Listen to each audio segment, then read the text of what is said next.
Delight IAS में मैं kiwi Singh आप सभी का स्वागत करती हूँ। आज इस वीडियो में हम अपनी जो टॉप 500 की सीरीज़ चल रही है उसमें पॉलिटी का पार्ट 3 देखेंगे। इससे पहले के पॉलिटी के 2 पार्ट और ज्योग्राफी के भी 2 पार्ट क्लासेस आ चुकी हैं। आप हमारे चैनल पर जाइए और उसको देखिए। ये जो क्वेश्चन है ना, ये बहुत इंपॉर्टेंट है। प्रीवियस ईयर के क्वेश्चन आए हैं या उसी पैटर्न पे ये क्वेश्चन हुए हैं, ठीक है। तो ये जितने भी क्वेश्चन हैं वो आने वाली 2023 का जो प्री है उसके लिए बहुत ज़्यादा इंपॉर्टेंट है। आपको रिवीजन के बेसिस पे काफ़ी इंपॉर्टेंट टॉपिक को इन्होंने टच किया हुआ है, तो ये आपके लिए काफ़ी कारगर रहेंगे। तो हम बढ़ते हैं अपने सीरीज़ के पहले पहले क्वेश्चन पे, ठीक है।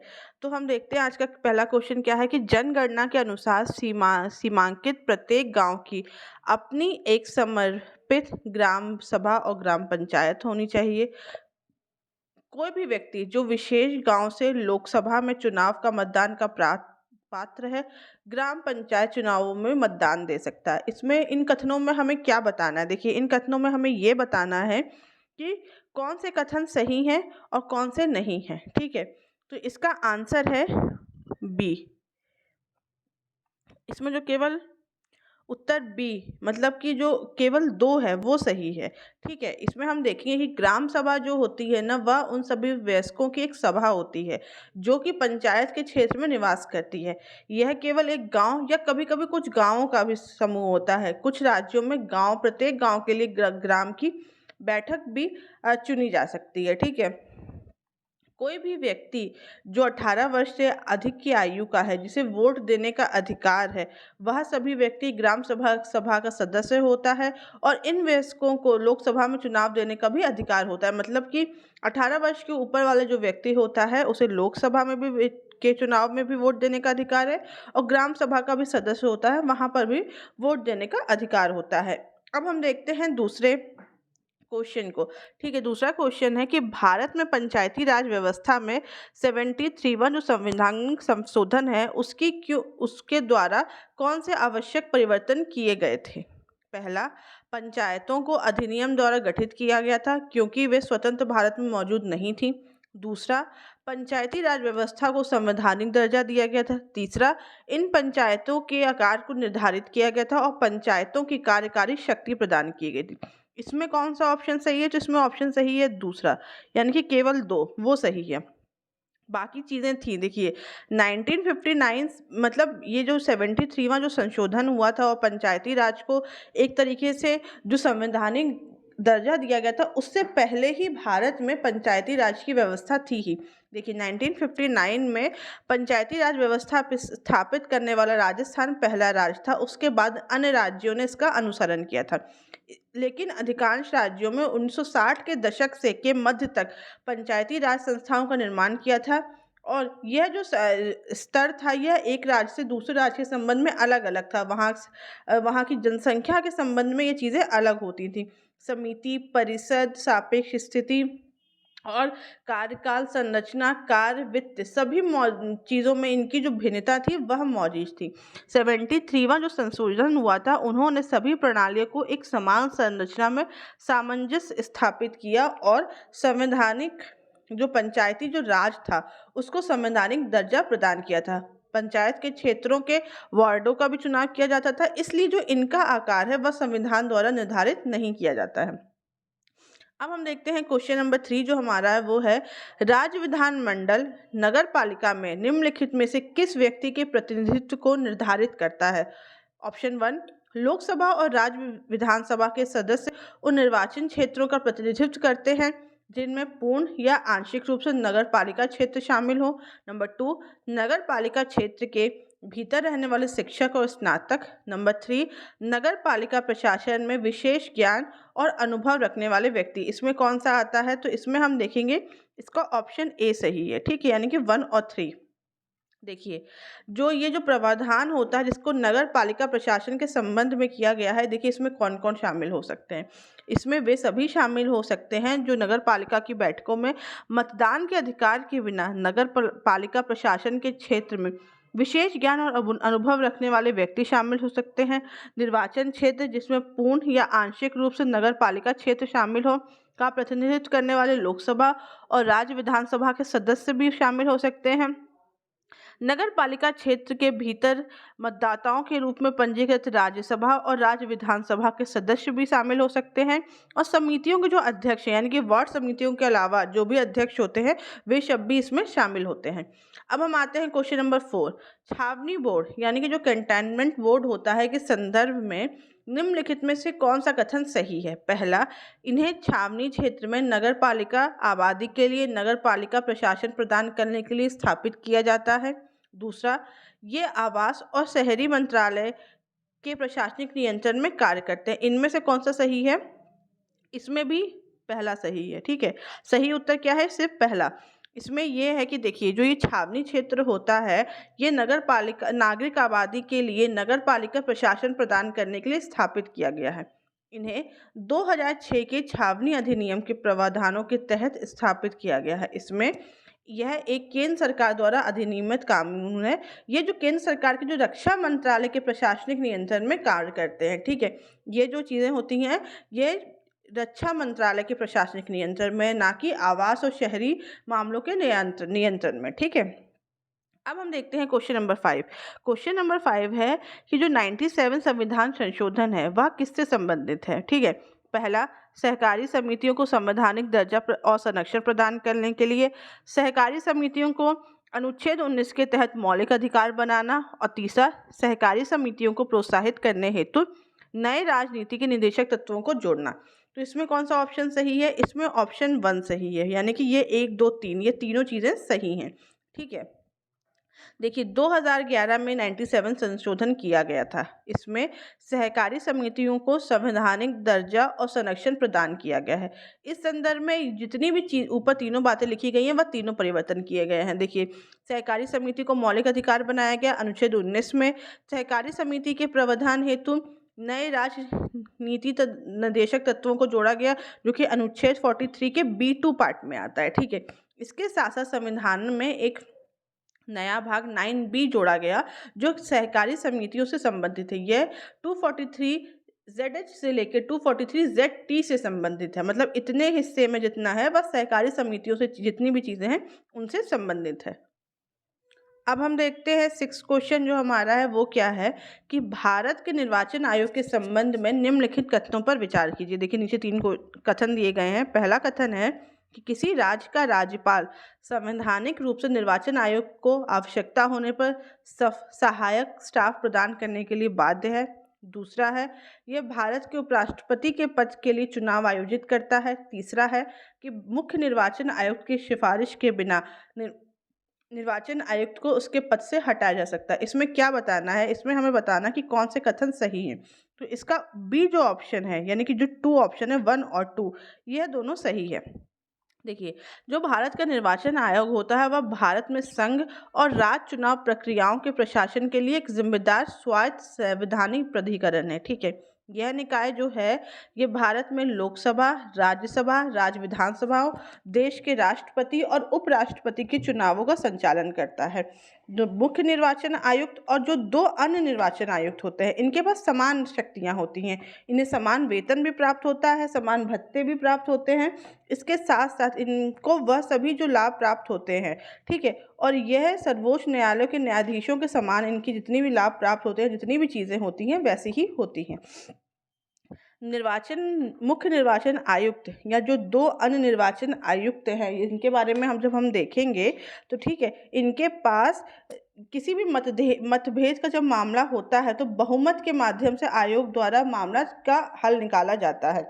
मुख्य निर्वाचन आयुक्त की सलाह पर राष्ट्रपति द्वारा निर्वाचन आयुक्त को हटाया जा सकता है। ठीक है, किसी राज्य का राज्यपाल संवैधानिक रूप से आवश्यक होने पर निर्वाचन आयोग को सहायक कर्मचारी प्रदान करने के लिए भी बाध्य होता है। ठीक है, और संविधान के अनुच्छेद 324 के अंतर्गत देखिए जितना भी निर्वाचन आयुक्त से जितनी भी चीज़ें होती हैं ये होती है। चुनाव आयोग एक तरीके से एक अखिल भारतीय संस्था है क्योंकि देखिए इसमें केंद्र और राज्य सरकार दोनों ही शामिल होती है। और एक और बात इम्पॉर्टेंट है कि जो जितने भी राज्यों में होने वाले चुनाव हैं, राज्यसभा के, विधानसभा के जो चुनाव होते हैं वह वो करवाती है, लेकिन पंचायत व निगम चुनावों से चुनाव आयोग का कोई संबंध नहीं होता है। ठीक है, इसके लिए उस समय अलग स्थापना की गई है। उस समय जो है राज्य निर्वाचन आयोग की स्थापना की गई है। अब हम देखते हैं क्वेश्चन नंबर 7। ठीक है, क्वेश्चन नंबर 7 क्या है हमारा कि भारत के संविधान की प्रस्तावना के संदर्भ में निम्नलिखित कथनों पर विचार कीजिए। संविधान, पहला कथन क्या है, संविधान की शुरुआत से ही प्रस्तावना में राष्ट्र की एकता और अखंडता अभिव्यक्ति निहित है। दूसरा, समान प्रतिष्ठा और समान अवसर का उल्लेख प्रस्तावना में निहित है। इसमें हमें क्या बताना है कि कौन सा कथन सही है, तो इसका ऑप्शन बी, यानी जो कथन, केवल जो दूसरा कथन है वो सही है। ठीक है, देखिए हमारा जिस प्रकार की जितनी भी हमारा संविधान है, संविधान की जो प्रस्तावना है, उसमें ये जितनी भी चीज़ें हैं, उसमें यह जो पहला है कि राष्ट्र की एकता और अखंडता, यह पहले नहीं था, बाद में संविधान में संशोधन के द्वारा उसे निहित किया गया है। और समान प्रतिष्ठा और समान अवसर का जो उल्लेख है वह प्रस्तावना में निहित है। देखिए, हम भारत की प्रस्तावना क्या है कि हम भारत के लोग भारत को एक संपूर्ण प्रभुत्व संपन्न समाजवादी पंथ निरपेक्ष लोकतांत्रिक गणराज्य बनाने के लिए अब इसके समस्त नागरिकों को किस प्रकार का सामाजिक, आर्थिक, राजनीतिक न्याय, विचार की स्वतंत्रता, अभिव्यक्ति की स्वतंत्रता, विश्वास की, धर्म और उपासना की स्वतंत्रता, प्रतिष्ठा और अवसर की समता प्राप्त करने के लिए उनमें से व्यक्ति की गरिमा और राष्ट्र की एकता तथा अखंडता सुनिश्चित करने वाली बंधुता को बढ़ाने के लिए दृढ़ संकल्पित होकर अपने संविधान सभा में 26 नवंबर 1949 को संविधान को अंगीकृत, अधिनियमित और आत्मर्थिक करते हैं। ठीक है, देखिए जैसे मैंने आपको बताया है, इस तरीके से हम जब ये देखेंगे जो संविधान की जो हमारी प्रस्तावना है ना, उसमें भी कई प्रकार के संशोधन हुए हैं। जब उन संशोधन में हम देखते हैं तो जिस तरीके के कुछ शब्द हैं जो बाद में इसमें जोड़े गए थे, यह जो शब्द थे, ये जो संविधान की जो मूल विषय, जो मूल संविधान है उसमें नहीं था। ठीक है, 42वां जो संशोधन हुआ था, इसमें हमने देखा जो 1976 में हुआ था, इसमें समाजवादी, धर्मनिरपेक्ष और अखंडता को भी शामिल किया गया है। और इसके साथ साथ एकता और अखंडता के बारे में जो दोनों चीज़ें हैं वह भी इसी से शामिल हैं। अब हम आते हैं क्वेश्चन नंबर 8 के बारे में। भारत के संविधान के अनुसार निम्नलिखित में से कौन सा कथन सही है या कौन से कथन सही है। पहला, एक व्यक्ति जो भारत के राष्ट्रपति के रूप में पद धारण करता है दूसरे कार्यकाल के लिए उस पद के चुनाव के लिए पात्र होगा। दूसरा, संघ की कार्यकारी शक्ति राष्ट्रपति में निहित होती है। तीसरा, भारत के राष्ट्रपति का चुनाव एक निर्वाचक मंडल द्वारा किया जाता है जिसमें संसद के सभी सदस्य और सभी जितने भी राज्य विधानमंडल के सदस्य होते हैं वह शामिल होते हैं। तो हम देखेंगे कि इसमें कौन सा आंसर सही है, तो इसका ऑप्शन 2 जो है 1 और 2 केवल ये सही है, तीसरा ऑप्शन गलत है। देखिए, जो हमारा अनुच्छेद 57 है वह संविधान से के भारत के राष्ट्रपति के से संबंधित है। यह एक व्यक्ति जो भारत के राष्ट्रपति के रूप में पद का धारण करता है या जिसने पद को धारण किया है, इस संविधान के अन्य प्रावधानों के अतिरिक्त उस पद के लिए वह पुनः चुनाव के लिए पात्र होता है। ठीक है, राष्ट्रपति का निर्वाचन प्रत्यक्ष रूप से ना होकर अप्रत्यक्ष निर्वाचन पद्धति द्वारा होता है। इसमें कौन कौन से लोग शामिल होते हैं इसमें संसद के दोनों सदनों के लोकसभा और राज्यसभा के निर्वाचित सदस्य शामिल होते हैं। मनोनीत जो सदस्य होते हैं वह शामिल नहीं होते हैं। राज्य विधानसभाओं के निर्वाचित सदस्य शामिल होते हैं। केंद्र शासित प्रदेशों में दिल्ली व पुडुचेरी विधानसभा के निर्वाचित सदस्य शामिल होते हैं। ये बहुत इंपॉर्टेंट बात है कि जितने भी निर्वाचित सदस्य होते हैं केवल वही शामिल होते हैं और कि जितने भी मनोनीत सदस्य होते हैं उन्हें शामिल नहीं किया जाता है। राष्ट्रपति के निर्वाचन में विभिन्न राज्यों को समान प्रतिनिधित्व हो सके, इसलिए राज्य विधानसभाओं और संसद के मतों की संख्या भी विभिन्न प्रकार से निर्धारित होती है। और इसके साथ साथ हम ये देखेंगे कि जो संघ की कार्यकारी शक्ति होती है, जो ऑप्शन नंबर 2 है, वह राष्ट्रपति में ही निहित होती है। कोई भी काम होता है वह राष्ट्रपति के ही अंडर में किया जाता है। अब हम देखते हैं क्वेश्चन नंबर 9। निम्नलिखित में से किस मौलिक अधिकार को डॉक्टर बी.आर. अम्बेडकर ने संविधान के हृदय और आत्मा के रूप में वर्णित किया है। ठीक है, तो पहला ऑप्शन है समानता का अधिकार, दूसरा है धर्म की स्वतंत्रता का अधिकार, तीसरा है वाक और अभिव्यक्ति का अधिकार, चौथा है स्वतंत्र संवैधानिक उपचार का अधिकार। तो इसका आंसर है ऑप्शन नंबर 4। संवैधानिक उपचार का जो अधिकार है, ये जो अधिकार है यह है डॉक्टर बी.आर. अम्बेडकर ने संविधान के हृदय और आत्मा के रूप में वर्णित किया है। क्यों? क्योंकि यह एक तरीके से अनुच्छेद 32 एक पीड़ित नागरिक के मौलिक अधिकारों के परिवर्तन के लिए उपचारों का अधिकार प्रदान करता है। दूसरे शब्दों में मौलिक अधिकारों की रक्षा का अधिकार अपने आप में एक मौलिक अधिकार है, इसलिए यह मौलिक अधिकार को वास्तविक बनाता है। ठीक है, मतलब कि अगर आपके मौलिक अधिकारों का, मूल अधिकारों का हनन हुआ है तो आपको उसके लिए उसकी रक्षा का जो अधिकार है, मतलब आप किसी के पास भी जा सकते हैं, आप सुप्रीम कोर्ट और हाई कोर्ट में जा सकते हैं। यह जो आपका अधिकार है और इसका जो रक्षा करना है वह भी आपका एक मूल अधिकार है, इसलिए ये बहुत वैलिड पॉइंट बनता है। इसलिए जब डॉक्टर अंबेडकर ने इसको संविधान का सबसे महत्वपूर्ण अनुच्छेद कहा था, उन्होंने कहा था कि यह एक ऐसा अनुच्छेद है जिसके बिना यह संविधान व्यर्थ होगा और यह संविधान की आत्मा और इसका हृदय है। अब हम देखते हैं जो लास्ट क्वेश्चन है उसके बारे में। सरकार की निम्नलिखित में से कौन सी कार्रवाई राज्य के नीति निर्देशक तत्वों का कार्यान्वयन का हिस्सा है? पहला, मातृत्व लाभ अधिनियम। दूसरा, बंधुआ मजदूरी व्यवस्था उन्मूलन अधिनियम। तीसरा, जमींदारों, जागीरदारों, इनामदारों जैसे बिचौलियों का उन्मूलन। और चौथा है वाणिज्यिक बैंकों का राष्ट्रीयकरण। तो इसमें कौन सा ऑप्शन सही है? इसमें हम देखेंगे जो ऑप्शन 4 है, यानी कि चारों की चारों चीज़ें सही हैं। ये चारों की चारों चीज़ें राज्य के नीति निर्देशक तत्वों के क्रियान्वयन का हिस्सा है। ठीक है, जो नीति निर्देशक तत्व हैं वो संविधान के भाग 4 के अनुच्छेद 36 से 51 तक वर्णित किए गए हैं। इसमें ये उन आदेशों को दर्शाते हैं जिन्हें राज्य की नीतियां बनाने और कानून बनाते समय ध्यान रखा जाता है।